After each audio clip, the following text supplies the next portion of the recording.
ಬಿಸಿಲಿನ ಬೇಗೆಗೆ ಎಸಿ ಬಳಕೆ ಹೆಚ್ಚಾಗ್ತಿದೆ.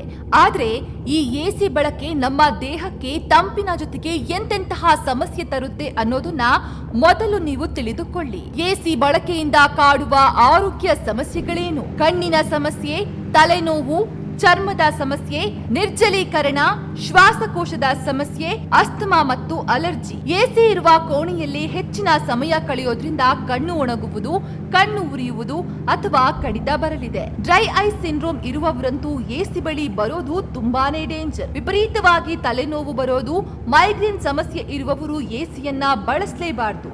ಎಸಿ ಬಳಸಿದ್ರೆ ಚರ್ಮದ ಅಲರ್ಜಿ, ತುರಿಕೆ ಬರುವುದು, ಚರ್ಮದಲ್ಲಿ ಬಿಳಿ ಕಲೆ ಅಥವಾ ಕಪ್ಪು ಕಲೆ ಉಂಟಾಗುತ್ತೆ. ದೀರ್ಘಕಾಲ ಎಸಿಯಲ್ಲಿ ಕುಳಿತುಕೊಂಡರೆ ನಿರ್ಜಲೀಕರಣ ಉಂಟಾಗುತ್ತೆ. ಶ್ವಾಸಕೋಶದ ಸಮಸ್ಯೆಯೂ ಬರುವ ಸಾಧ್ಯತೆ ಇದೆ.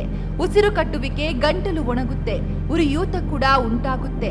ಸರಿಯಾಗಿ ನಿರ್ವಹಣೆ ಮಾಡದ ಇರುವಂತಹ ಎಸಿಯಿಂದಾಗಿ ಅಸ್ತಮಾ ಮತ್ತು ಅಲರ್ಜಿಯೂ ಕೂಡ ಕಾಣಿಸಿಕೊಳ್ಳಬಹುದು. ಎಸಿಯ ಅಡ್ಡ ಪರಿಣಾಮದಿಂದ ದೂರ ಇರಲು ಹೀಗೆ ಮಾಡಿ. ಎಸಿಯನ್ನ ಆಗಾಗ ಸ್ವಚ್ಛಗೊಳಿಸುತ್ತೀರಿ. ಎಸಿ ಫಿಲ್ಟರ್ನ ಆಗಾಗ ಬದಲಾಯಿಸಿ. ಇವೆಲ್ಲದಕ್ಕಿಂತ ಎಸಿ ಬಳಸದೆ ನೈಸರ್ಗಿಕ ಗಾಳಿಯನ್ನ ಬಳಸಿದ್ರೆ ಬಹಳ ಉತ್ತಮ. ಸೌಜನ್ಯ, ವಿಜಯ ಟೈಮ್ಸ್, ಬೆಂಗಳೂರು.